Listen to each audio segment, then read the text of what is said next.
사울의 집과 다윗의 집 사이에 전쟁이 오래매 다윗은 점점 강하여 가고 사울의 집은 점점 약하여 가니라. 하나님의 말씀입니다. 하나님께 감사합니다. 지난주 2장 본문에서는 다윗이 다스리는 유다와 이스보셋이 다스리는 이스라엘 간의 전쟁을 보았습니다. 치열한 전투 끝에 다윗의 군대가 승리하고 이스라엘의 군 사령관인 아브넬이 도망을 가게 됐습니다. 다윗의 신복들은 20명밖에 죽질 않았지만 아브넬의 부하들은 360명이 죽음으로써 다윗의 나라가 강성하게 세워진다는 것을 2장에서 보았습니다. 오늘 본문은 그 이후의 상황을 보여주고 있습니다. 3장의 단락은 크게 네 부분으로 나누어 볼 수가 있습니다. 먼저 1절에서 5절까지는 다윗의 아들들, 다윗의 집에 대한 내용을 가르쳐주고 있습니다. 그리고 6절에서 21절은 이스라엘의 군사령관인 아브넬이 자신의 왕인 이스보셋을 배신하는 장면을 말씀하고 있습니다.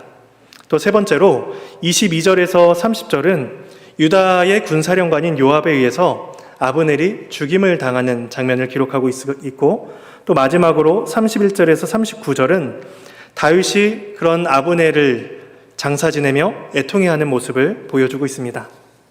이제 우리는 이 단락, 네 가지 단락 속에서 인물 간의 대화를 중심으로 오늘 말씀을 살펴보려고 합니다. 먼저 6절에서 11절 말씀인데 아브넬과 이스보셋 사이의 대화를 보여주고 있습니다. 군사령관인 아브넬은 왕의 권세 아래에 있어서 왕의 명령을 받아야만 하는 자였습니다.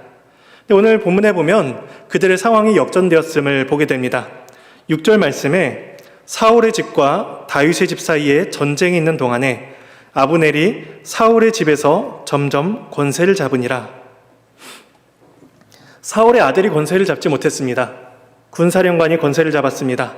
그래서 앞서 2장 8절 9절에서도 봤듯이 아브넬이 이 이스보셋을 데리고 마하나임으로 가서 그를 이스라엘의 왕으로 삼았습니다.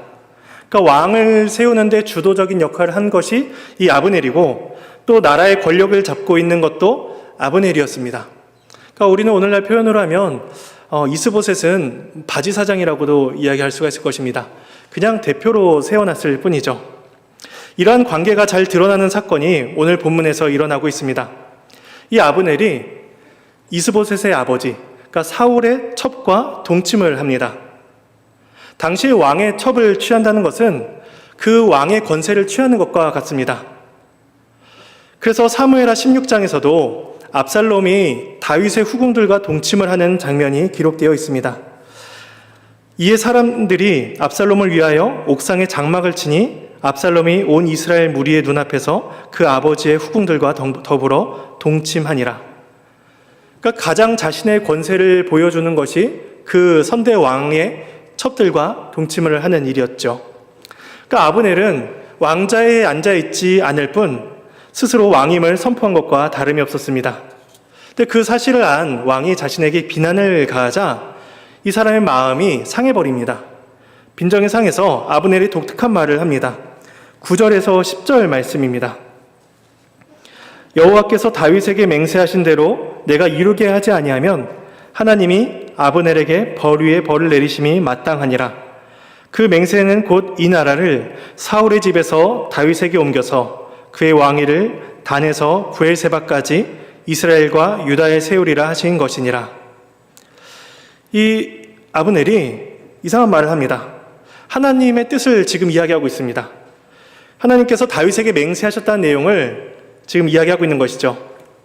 그 내용은 그 사울에게 주어졌던 왕권을 다윗의 집으로 돌리시겠다는 것입니다. 근데 이 소문이 아마 당시 이스라엘 지역에 상당 부분 퍼졌던 것 같습니다. 게다가 다윗이 정치적인 야욕을 가지고 왕이 되려고 하는 것이 아니라 하나님께서 맹세하셔서 그 약속을 주셨으니 그 일은 확실하게 이루어질 일이기도 하고 또 하나님께서 뜻하신 하나님의 일이기도 했습니다. 근데 오늘 본문에서 아브넬이 갑자기 그 이야기를 하고 있는 것입니다.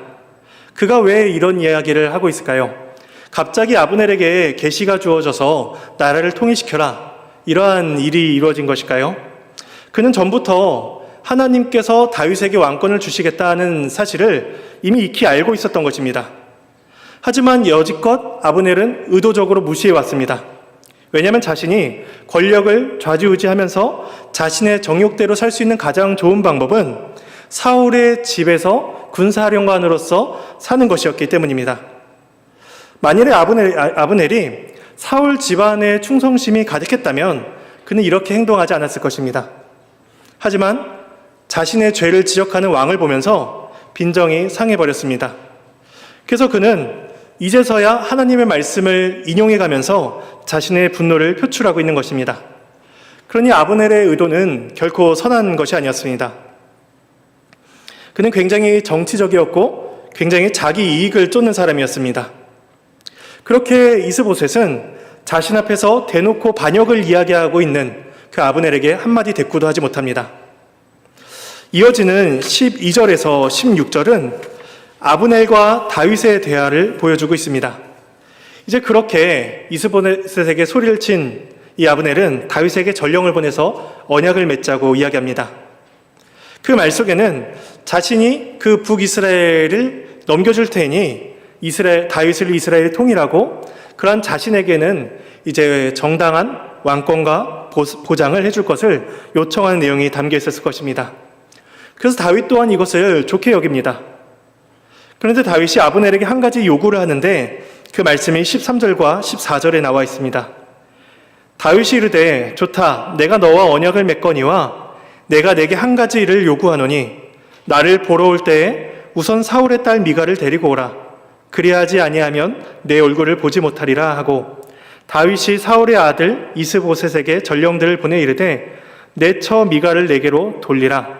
그는 내가 전에 블레셋 사람들의 포피 100개로 나와 정혼한 자니라. 다윗의 요구는 이제 언약을 맺으려면 자신의 아내였던 미갈을 데려오라는 것이었습니다.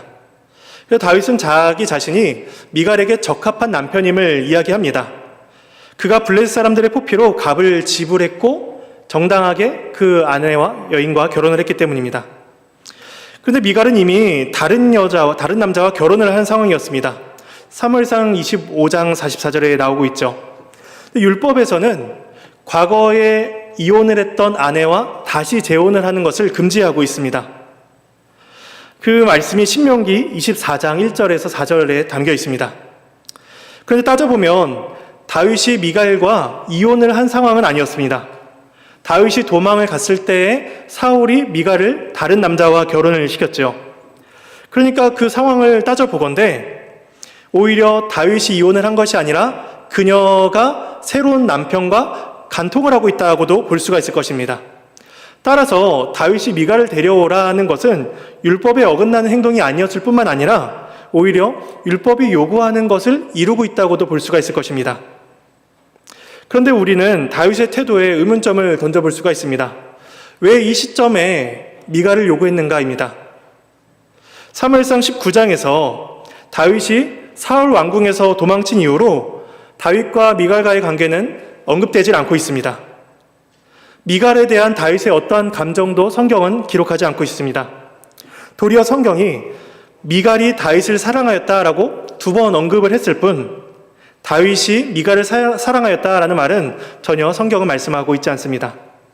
오히려 사무엘상 18장 26절에 보면은 사울의 신하들이 이 말을 다윗에게 아뢰매 다윗이 왕의 사위 되는 것을 좋게 여김으로 결혼할 날이 차기 전에 라고 이야기하고 있습니다.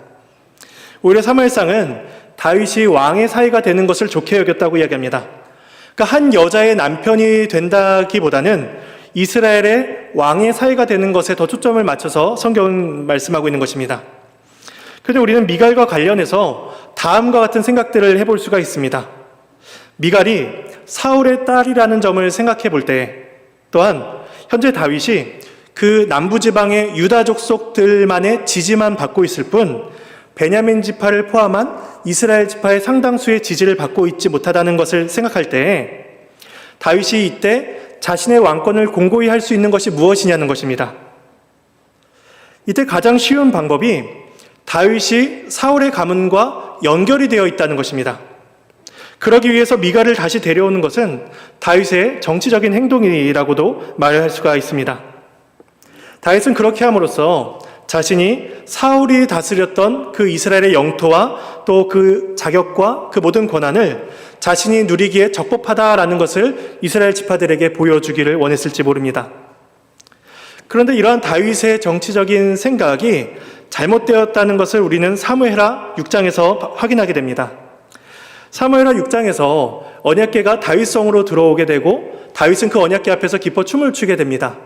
그러한 다윗을 미갈이 보며 다윗을 업신여깁니다. 그러자 다윗이 그러한 미갈을 향해서 이렇게 이야기합니다. 사무엘하 6장 23절에 네가 하나님의 그 언약을 존중하지 않았기 때문에 사울의 딸 미갈이 죽는 날까지 자식이 없을 것이다. 자식이 없게 되었다라고 성경은 말씀하고 있습니다. 그러니까 미갈은 결국 다윗을 통해서 아들을 낳지 못합니다. 그러니까 이것은 언약궤를 업신여겼던 하나님의 언약을 업신여겼던 미갈에 대한 징계였기도 했지만 다른 한편으로는 이 다윗이 사울 집안과는 아무런 관계가 없음을 보여주는 것이기도 했습니다. 그러니까 하나님의 나라는 가문에 따라서나 또 능력에 따라서 계승되는 것이 아니었습니다. 그래서 하나님은 이 다윗을 사울의 집안과 구분시키십니다. 그런 점에서 오늘 본문에서 다윗이 혹 미갈을 통해서 정치적인 이점을 얻으려고 했다면 이 또한 다윗의 실수라고 말을 할 수가 있을 것입니다. 오늘 본문으로 돌아오면 17절에서 21절은 이 아브넬이 이스라엘 장로들에게 자신의 뜻을 전달하고 그 이후에 헤브론으로 건너와서 다윗과 잔치를 벌이는 내용을 이제 말씀하고 있습니다. 아마도 장로들이 여러 차례 요구를 했던 것 같습니다. 다윗을 왕으로 세워달라. 근데 계속해서 무시해왔죠. 그러니까 앞서서도 봤듯이 아브넬이 하나님의 말씀, 하나님의 맹세도 그렇게 가볍게 여겼으니 이스라엘 장로들의 말은 그냥 아무렇지도 않게 넘겼을 것입니다. 그런데 이제 와서 이제 그 요청을 듣습니다. 18절에 보면은 이제 그대로 하라. 여호와께서 이미 다윗에 대하여 말씀하셨다. 라고 함으로써 익히 들어온, 익히 알려진 하나님의 말씀을 이제 표현하고 있습니다. 그러니까 아브넬은 이제까지 의도적으로 외면하고 있다가 자신의 욕심을 위해 하나님의 말씀을 이용하고 있는 것이죠. 또한 19절에서 아브넬이 베냐민 사람의 귀에 말을 했다라고 이야기하는 것은 그 전 왕인 사울이 베냐민 지파 사람이었습니다. 따라서 그들을 특별하게 설득하는 일이 더 중요하다고 느꼈기 때문에 그들은 베냐민의 귀에 더 특별히 자세하게 설명을 합니다. 그러니까 아브넬은 굉장히 체계적으로 또 세심하게 자기의 일을 진행해 나갑니다. 이렇게 자신의 욕심을 따라 사는 사람도 그 일을 진행함에 있어서 굉장히 지혜롭게 일을 처리하는 것처럼 보여집니다. 그리고 이렇게 이스라엘 간의 일을 처리한 아브넬은 헤브론으로 가서 그 모든 상황을 알립니다. 그리고 다윗과 잔치를 한 후에 돌아가는 장면으로서 이 단락이 끝이 나게 됩니다. 그리고 이어지는 22절에서 26절의 대화는 다윗의 군사령관이 나옵니다. 요압과 다윗의 대화입니다. 이 페이지 하단에 4번 단락입니다. 요압이 전쟁을 나갔다가 돌아오자 왕과 아브넬 사이에 이런저런 일이 있었다는 소식을 요압이 듣게 됩니다. 그리고 그 소식을 들은 요압의 반응이 24절에서 26절에 기록되어 있습니다. 요압이 왕에게 나아가 이르되 어찌하심이니까 아브넬이 왕에게 나아갔거늘 어찌하여 그를 보내 잘 가게 하셨나이까? 왕도 아시려니와 넬의 아들 아브넬이 온 것은 왕을 속임이라. 그가 왕이 출입하는 것을 알고 왕이 하시는 모든 것을 알려 함이니이다 하고, 이에 요압이 다윗에게서 나와 전령들을 보내 아브넬을 쫓아가게 하였더니 시라 우물가에서 그를 데리고 돌아왔으나 다윗은 알지 못하였더라. 이제 요압은 다윗에게 자초지정을 묻기도 전에 막무가내로 다윗을 훈계합니다. 그러니까 장군이 왕을 나무라고 있는 것이죠. 왜 그를 죽이지 않고 그냥 돌려보냈냐라고 따집니다. 이 요압의 말은 군사적인 측면에서 염려를 하는 것처럼 보여집니다. 아브넬이 다윗을 죽일 생각으로 와서 정탐하고 그것을 돌아보고 갔다는 거죠. 근데 요압의 의도가 다른 데 있었음이 이제 다음 단락에서 나타나게 됩니다. 게다가 요압은 전령들을 보내서 아브넬을 다시 돌아오게 데리고 옵니다. 그런데 그 일은 왕인 다윗이 알지 못하게 이루어졌습니다. 그러니까 이런 요압의 행동들은 모두 다윗의 건세를 넘어서는 일들이었습니다. 이런 요압의 모습은 어떻게 보면은 우리가 앞에서 보았던 아브넬이 이스보셋을 대하는 모습과 다를 바가 없습니다. 아브넬처럼 그렇게 아나무인격으로 행동하진 않았지만 요압은 똑같이 왕에게 분노했고 똑같이 왕에게 이야기하지 않고 보고하지 않은 채 자신이 임의로 행동을 합니다. 그러니까 요압은 다윗 왕이 자신에게 함부로 할 수 없다는 것을 알고 있었습니다. 실제로 다윗은 이후에도 계속해서 요압을 군사령관으로 삼습니다. 그리고 죽기 직전에서야 자신의 아들 솔로몬에게 유언을 남깁니다. 요압이 지은 죄를 기억하고 그를 죽이라. 그제서야 유언을 남기죠. 그러니까 다윗 때의 요압은 왕의 권세를 두려워하지 않았던 사람입니다. 그래서 이어지는 27절에서 30절은 요압이 아브넬을 왜 죽이는지 그 죽이는 장면과 그러한 요압을 향해서 다윗이 저주하는 내용이 이어지고 있습니다. 30절에 요압의 동기가 나옵니다. 요압과 그의 동생 아비새가 아브넬을 죽인 것은 그가 기브온 전쟁에서 자기 동생 아사엘을 죽인 까닭이로라. 요압과 그의 또 다른 동생 아비새가 이 일에 동참했습니다. 요압이 왕에게 분노하고 왕 몰래 그를 데려오면서까지 그를 죽이려고 했던 1차적인 이유는 동생에 대한 복수심이었습니다. 지난주 사무엘하 2장에서 봤듯이 요압의 동생인 아사엘이 아브넬을 추격해서 쫓아가다가 아브넬에 의해서 죽임을 당하게 되었습니다. 그러니까 자신의 동생을 죽인 자를 그냥 두고 볼 수가 없었던 것이죠. 게다가 아브넬은 요압의 경쟁자이기도 했습니다. 아브넬은 사울 지파 출신이기도 했고 또 이스라엘의 군사령관을 맡은 자였기 때문에 유일하게 요압의 권력에 부딪히는 자였습니다. 만약에 다윗이 온 이스라엘을 통일하여 다스리게 된다면 그 통일에 대한 정당한 보상으로서 아브넬에게 핵심적인 군사의 요직을 줄 것이 당연한 일이었습니다.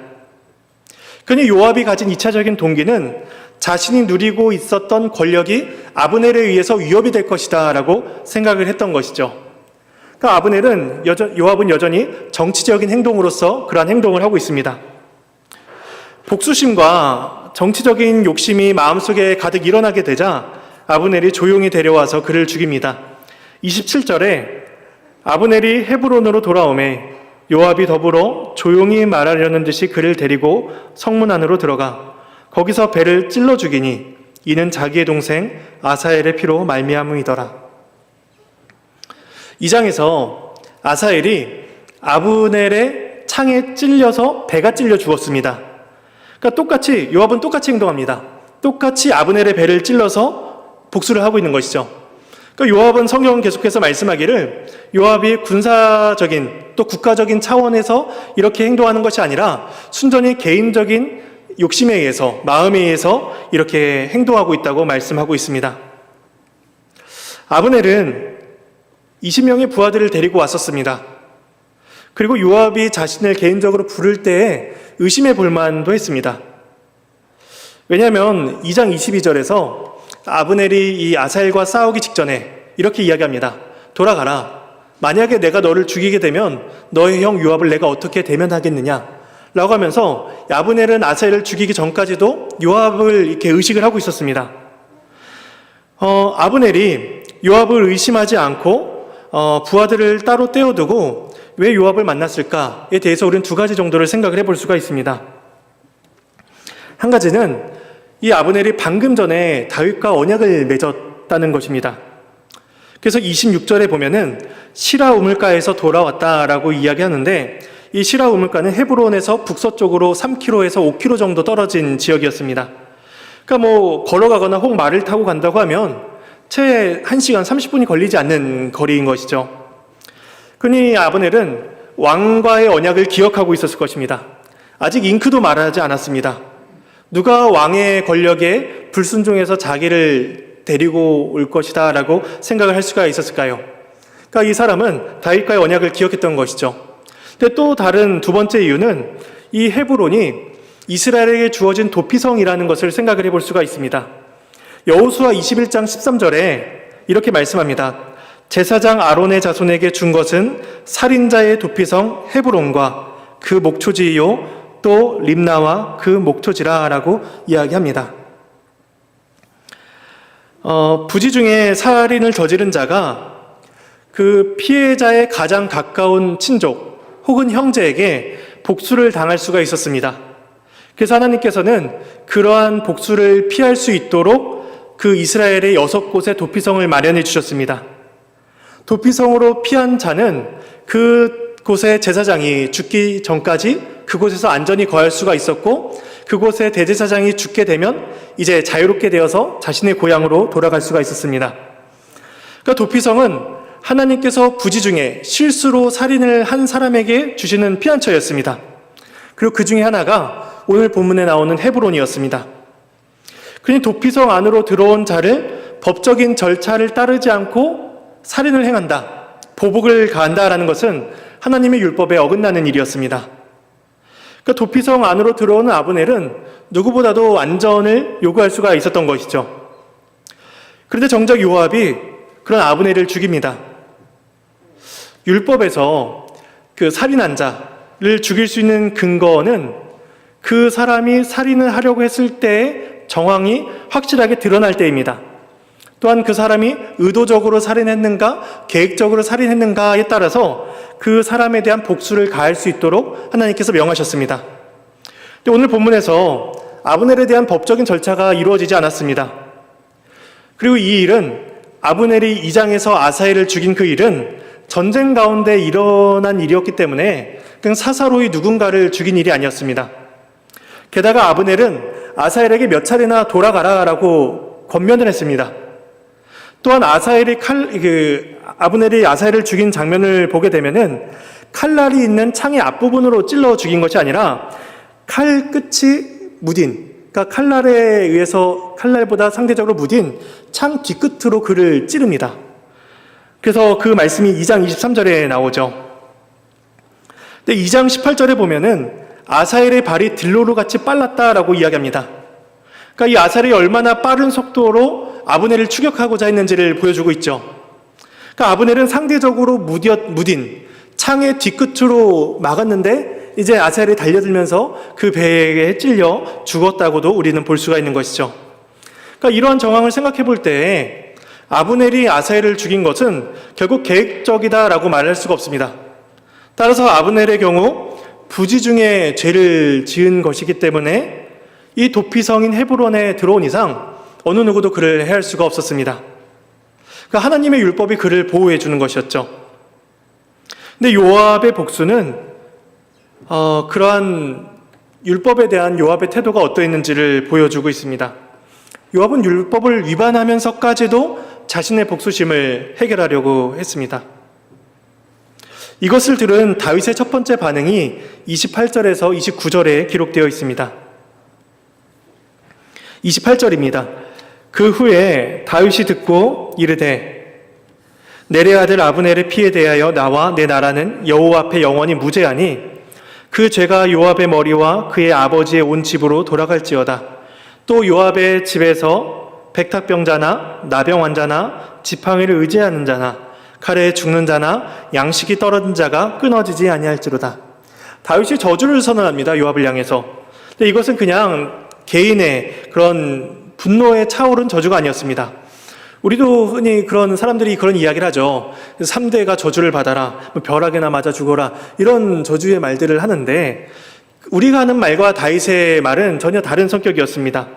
다윗이 하는 말은 율법에 근거한 말이었습니다. 백탁병은 유출병의 한 가지였습니다. 그러니까 율법에 따라 부정한 자가 백탁병자였습니다. 또한 나병 환자도 부정한 자로서 이스라엘 공동체에서 밖으로 나가야 되는 자였죠. 지팡이를 의지할 수밖에 없는 공고한 삶, 칼에 의해 죽거나 먹지 못하게 되는 일, 이 모든 일들은 하나님께서 이스라엘에게 주신 율법에 그들이 순종하지 않을 그때 주시는 그러한 저주들이었습니다. 그러니까 레위기나 신명기에 나타나 있는 율법에 기록되어 있는 저주들을 다윗이 선언하고 있는 것이죠. 그리고 이어서 31절에서 38절은 이스라엘의 민심을 수습하는 다윗의 모습이 나타납니다. 먼저 다윗은 그 아브넬의 장례와 애곡을 철저하게 행합니다. 31절에서는 요압을 비롯해서 그 살인에 가담했던 모든 자들, 그리고 이스라엘 백성들 모두를 그 아브넬의 상여 앞에 걸어가게 합니다. 그리고 굉장히 거대하게 거창하게 이제 장례를 치르죠. 마치 국가의 한 영웅이 죽은 것처럼 그렇게 성대하게 장례를 진행합니다. 그리고 다윗 왕은 그 뒤를 따라가면서 소리를 높여 울었을 뿐만 아니라 아브넬을 위한 애가를 짓기도 했습니다. 그 애가가 33절 중반절과 34절에 나와 있습니다.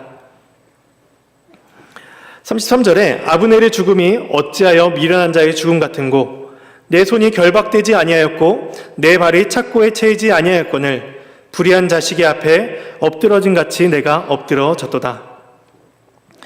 미련한 자의 죽음과 같다라고 이야기하는 것은 아브넬이 전쟁의 전문가였습니다.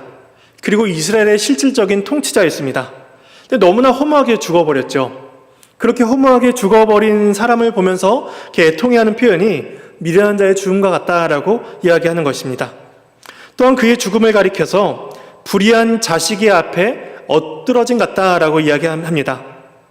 요압을 불의한 자라고 이야기하고 있는 것이죠.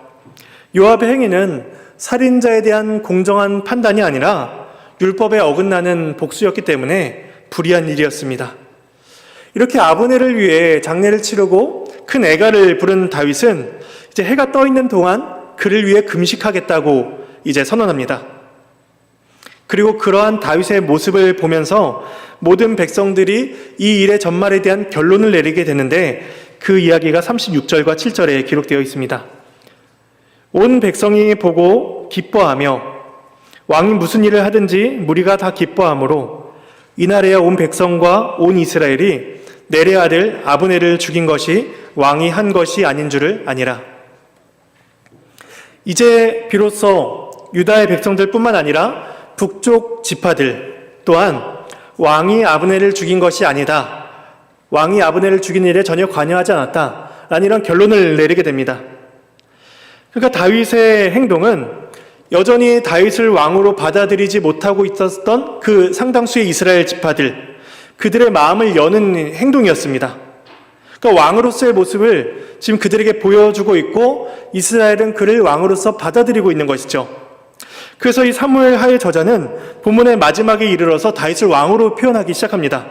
31절, 33절, 36절, 37절, 38절에서 다윗이라는 이름 대신에 왕이라고 부름으로써 온 이스라엘의 왕으로서 다윗이 받아들여지고 있음을 그렇게 우리에게 알려주고 있습니다.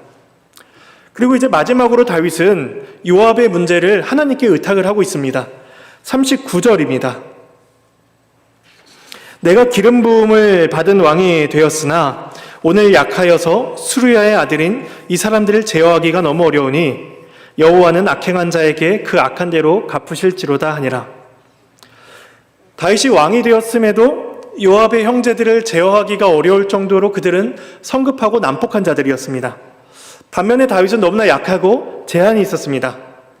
그때 다윗이 구할 수 있는 유일한 것은 재판장이신 하나님의 판단과 도우심이었습니다. 하나님께서는 이스라엘의 재판장이시기에 다윗의 환난과 수치를 바라보고 계시며 공의로서 그들을 판단하실 것입니다. 오늘 본문은 이렇게 끝이 나게 됩니다. 우리는 오늘 본문에서 이렇게 비중 있게 나타났던 세 인물들을 한번 생각을 해보도록 하겠습니다. 아브넬과 요압, 다윗입니다. 근데 이들의 대화와 이들이 이루어가는 행동들, 사건들을 보면서 어떤 모습을 발견하게 되나요? 이들은 저마다 자기 이익을 따르고 저마다 정치적인 계산을 하고 있습니다. 아브넬은 자기 욕심에 따라서 그 북이스라엘을 좌지우지하려다가 자기의 뜻대로 안 되고 마음이 상해버리니 이제서야 하나님의 뜻이다라고 하나님의 말씀을 악용하면서까지 그 이스라엘을 다윗에게 통째로 넘겨주려고 합니다. 또한 요압은 자신의 행동이 율법에 어긋나는 행동이다라는 것이 분명함에도 개인적인 복수심으로 그렇게 행동하고 또 자기가 가졌던 그 권력과 군사력을 악화될까 싶어서 왕의 권위를 침해하면서까지 아브넬을 잡아 죽입니다. 그러니까 요압도 정치적인 계산을 하고 있는 것이죠. 마지막 다윗은 이 앞에 두 사람보다 조금 나을 수도 있습니다. 하지만 다윗 또한 정치적인 부분을 고려하지 않았다고 우리는 말할 수가 없을 것입니다. 사울의 딸 미가를 데려오는 모습 속에서 또 이스라엘의 군대 장관인 아브넬이 죽었을 때 북쪽 지파들의 마음을 잃지 않으려고 누구보다도 성대하게 그의 장례를 치르며 금식하며 그를 위해 애가까지 지었던 이 다윗의 모습을 보면서 다윗이 그 북이스라엘을 향한 마음을, 정치적인 모습들을 생각하지 않을 수가 없는 것입니다. 또한 왕임에도 불구하고 다윗은 그 자신의 휘하 있는 자를 제어하고 있지 못하니 그 율법대로 합당하게 처분을 하지 못하고 있는 그런 한계도 가지고 있는 자였습니다. 이 세 사람은 하나님과 전혀 관계없이 사는 사람들이 아니었습니다. 이들은 모두 이스라엘이라는 또 하나님의 나라라는 위대한 나라로 부름을 받았고 또 특별한 자리로 세우심을 받은 자들이었습니다. 왕으로서 하나님 나라를 통치하고 군사령관으로서 왕을 도와 하나님 나라를 세우는 데에 협력해야 되는 자들이 바로 이들이었습니다. 하나님 나라의 백성이고 하나님 나라의 일꾼이며 또 제자로서 부름을 받은 자들이 이 세 사람이었습니다. 하지만 오늘 본문에서 나타나는 이들의 개개인적인 모습들은 순전히 개인적인 욕심, 정치적인 계산, 안전에 대한 도모, 이런 것들로 가득 차 있을 뿐 거룩하고 순결한 하나님의 나라와는 전혀 거리가 멀어 보입니다.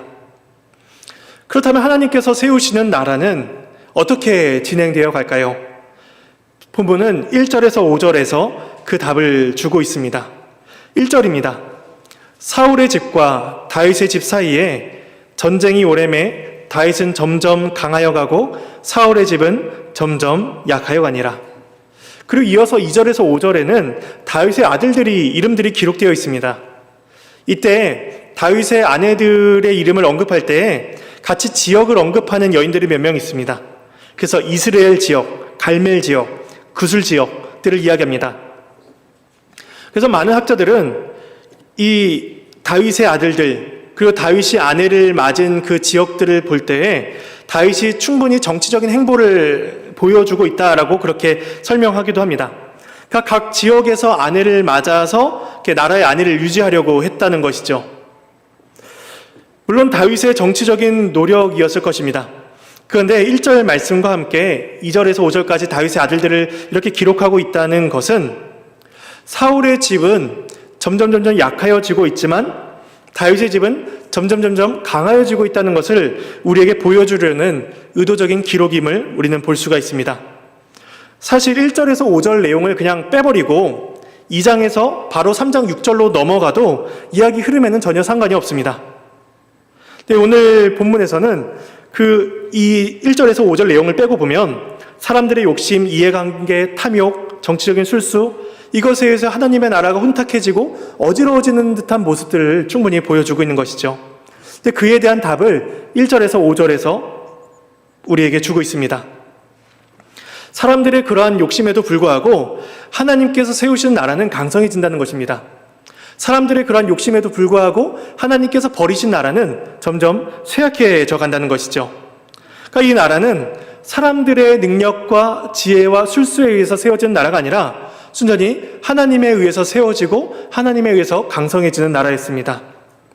그러니까 죄로 물든 역사 속에서도 또 심지어 교회 타락, 교회 분쟁의 역사 속에서도 또 우리가 잘 알고 있듯이 에베소 교회, 버가목 교회, 두아디라, 사대, 라오디게아 교회 같이 칭찬과 책망을 받는 교회들이 이 땅에서 가득한 역사 속에서도 그럼에도 하나님 나라를 세우시는 분은 오직 하나님 한 분이시라는 겁니다. 우리가 속한 이 땅의 모든 교회는 신자들의 연약함으로 인해서 부족하고 혼란스러워 보입니다. 그럼에도 우리는 우리들의 열심과 우리들의 헌신, 하나님에 대한 우리들의 사랑 때문에 이 교회가 세워지고 있다고 우리는 생각하지 않습니다. 이 교회를 세우시고 모든 하나님의 나라를 세우시는 분은 온전히 하나님이시기 때문입니다. 이처럼 혼란스러운 세상 속에서도 하나님께서는 자신의 뜻하신 바들을 부르시며 그들의 연약함에도 불구하고 하나님의 나라를 확장시키시며 강성하게 하십니다. 그래서 우리는 우리의 삶 속 안에서 또 이 땅의 모든 교회 안에서 하나님의 영광과 하나님의 일하심이 더욱더 분명히 드러날 수 있도록 하나님의 은혜를 구해야 될 것입니다. 그리고 우리들의 인간적인 모습들은 점점 더 약해져서 하나님의 은혜가 드러나는 일에 하나님의 영광으로서 올려드릴 수 있도록 우리는 그렇게 나아가야 될 것입니다. 우리가 그 일을 위해서 부르심을 받았습니다. 우리는 그 일을 위해서 우리의 마음을 주 앞에 겸손히 내어드려야 될 것입니다. 또한 그 앞에 주님의 말씀을 듣고 주님의 은혜를 구하며 순종함으로 겸손함으로 주 앞에 나아가야 될 것입니다. 우리의 부족함에도 불구하고 하나님의 나라를 세워 나가시는 하나님의 신실하심과 하나님의 능력이 저와 우리들의 모든 삶 가운데 그리고 이 땅의 모든 교회 가운데 풍성히 나타나기를 소망합니다. 우리 함께 찬송하시겠습니다.